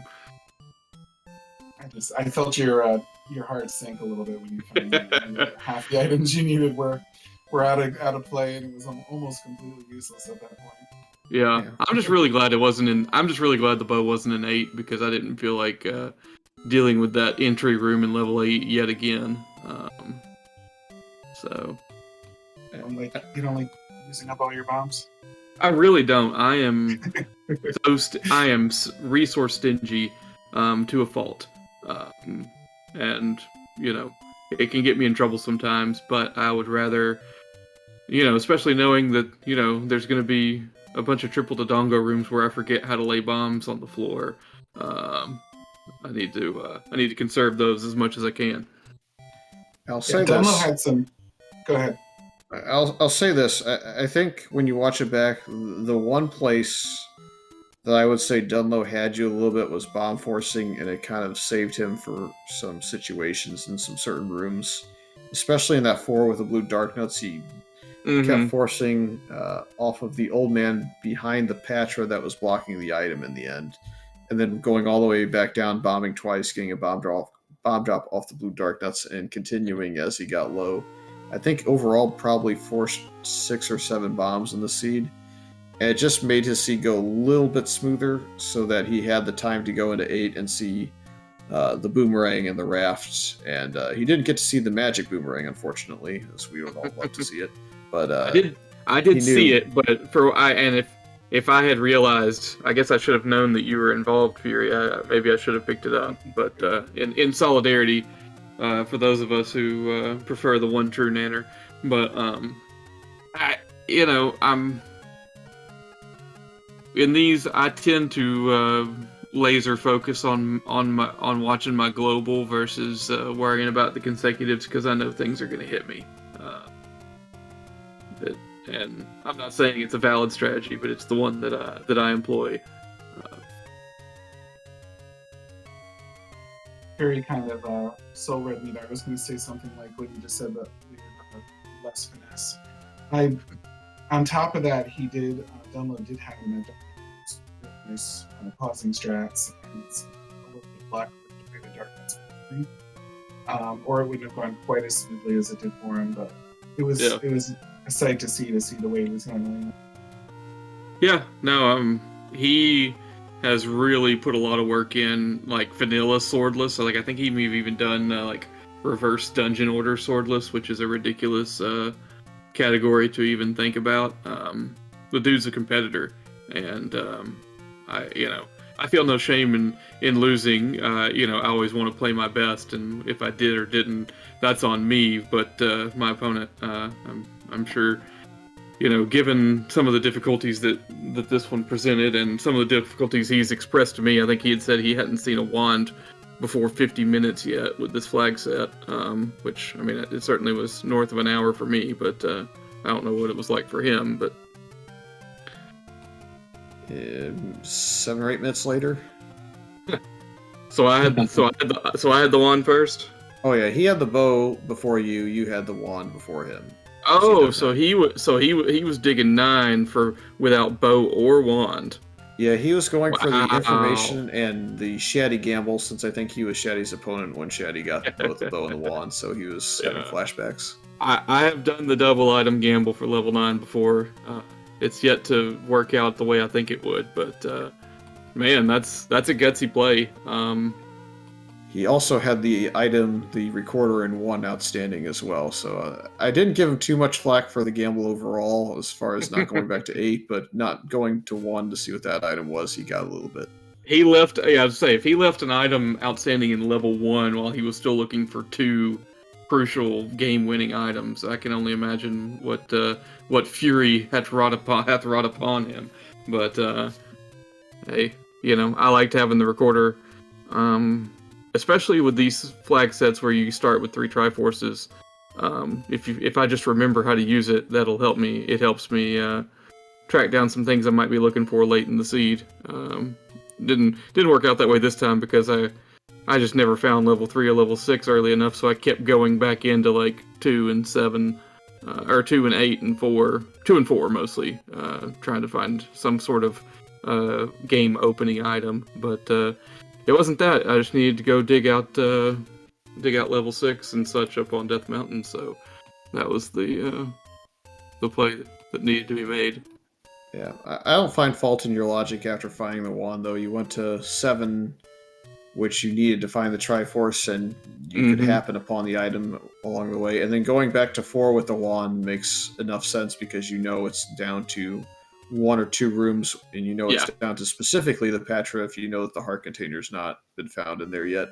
Yeah. So that was a fine play. And then you went to 8. I'm like, uh-oh, this looks scary to me. But then you bailed on that. And so I was like, okay, I think you played out the end game well. Just unfortunately, you were probably 5 or 6 minutes behind at that point. So it was just one of those where those digs that we know didn't necessarily work out for you as much, even though they're the right plays, ended up giving you a little bit more of a time deficit in the overall finish.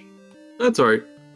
Again, I'm not disappointed with my performance. I think my execution has gotten a little better every single race, and eventually I'm going to catch up to my competition, or they're going to fall to me, and we will turn this thing around. But if not, I'm having fun either way, and that's really when you're doing this on your 1 day off every week while in the midst of professional sports season, that's the way you got to look at it. I mean, just here to have fun, and I do appreciate everybody participating and all y'all, giving your time. Fury, I know you're around the clock almost literally.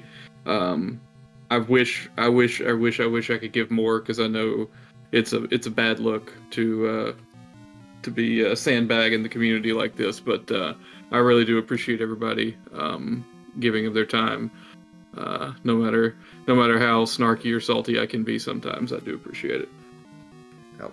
No worries on the real life commitments. Happy to have everybody along for the ride. And we'll look forward to you next week. Hopefully, maybe rooting for Saber. Well, maybe you're rooting to face Saber, but hopefully rooting for him to get out of that first, that you can get away from that. But I'd be always fine some with fun. Some fun opponents in this. I mean, Yeah. even if you're going to go down into 0-3, you're still going to get somebody fun. So it's Yeah. Like I've other than the fact that Dunlo and I get paired up constantly, the fun in this for me is facing new people.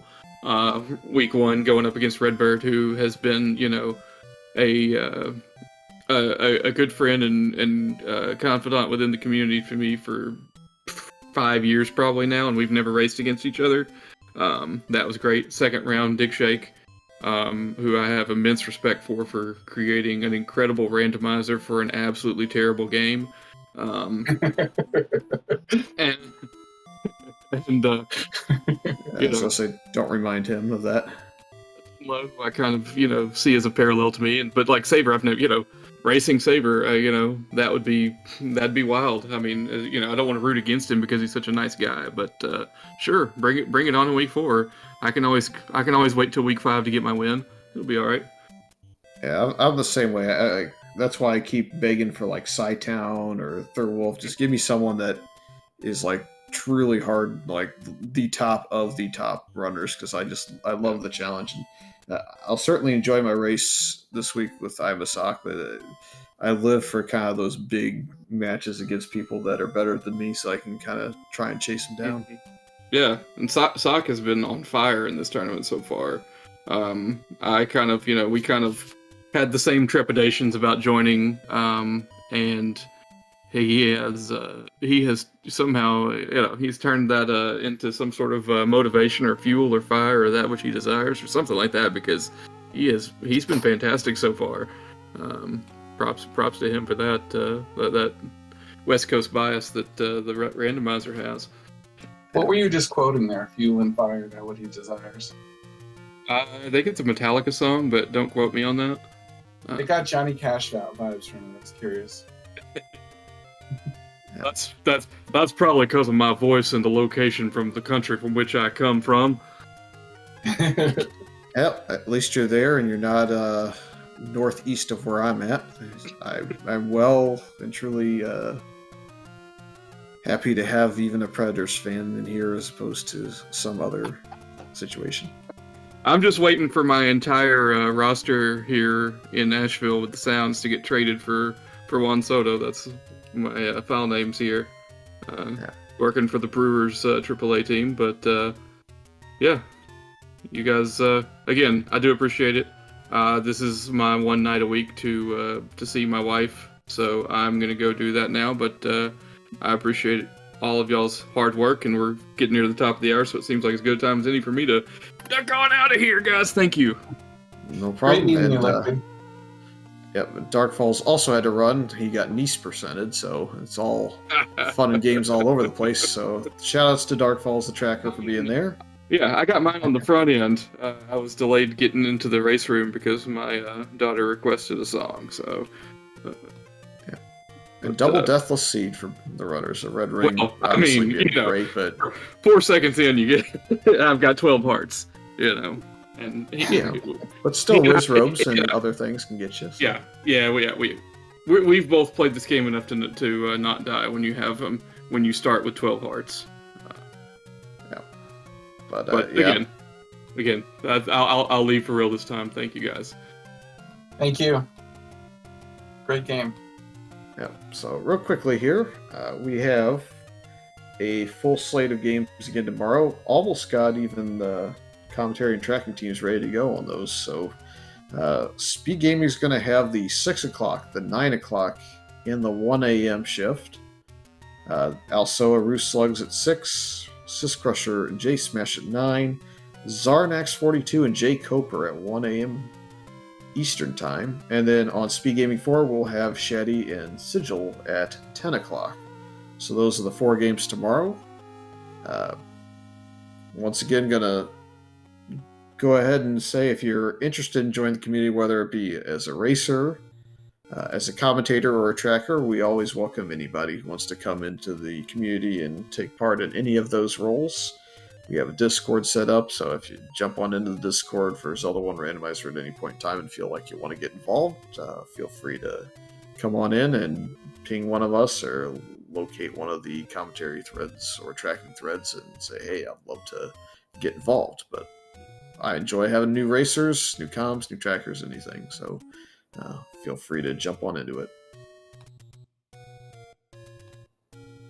Spear Magic Helmet, any final thoughts on this one before we wrap up and head on out? No, I had a great time with this. We're just reinforcing it's a lot of fun to be commenting. I'm a new commentator. It's fun to be part of the community. It's a really close, welcoming community as someone that's new to the groups.